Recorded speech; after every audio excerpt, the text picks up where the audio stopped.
السلام علیکم ورحمۃ اللہ وبرکاتہ۔ 29ویں شب کو 4 رکعت نماز 2 سلام سے پڑھیں۔ ہر رکعت میں سورہ فاتحہ کے بعد سورہ قدر ایک بار، سورہ اخلاص 3 مرتبہ پڑھیں۔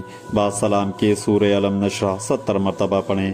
یہ نماز واسطے کامل ایمان کے بہت افضل ہے۔ انشاءاللہ اللہ تبارک و تعالیٰ اس نماز کے پڑھنے والے کو دنیا سے کامل ایمان کے ساتھ اٹھائے گا۔ ماہ رمضان المبارک کی 29ویں شب کو 4 رکعت نماز 2 سلام سے پڑھیں۔ ہر رکعت میں سورہ فاتحہ کے بعد سورہ قدر ایک بار، سورہ اخلاص 5 مرتبہ پڑھیں۔ بعد سلام کے درود پاک 100 دفعہ پڑھیں۔ انشاءاللہ تعالی اس نماز کے پڑھنے والے کو دربار خدا بندی سے بخشش اور مغفرت عطا کی جائے گی۔ ویڈیو اچھی لگے ہو تو ویڈیو کو لائک کریں، شیئر کریں، کمنٹ کریں، ساتھ ہی چینل کو سبسکرائب کریں اور بیل آئیکن دبانا نہ بھولیں تاکہ آنے والی ویڈیو کی خبر آپ کو ملتی رہے۔ السلام علیکم۔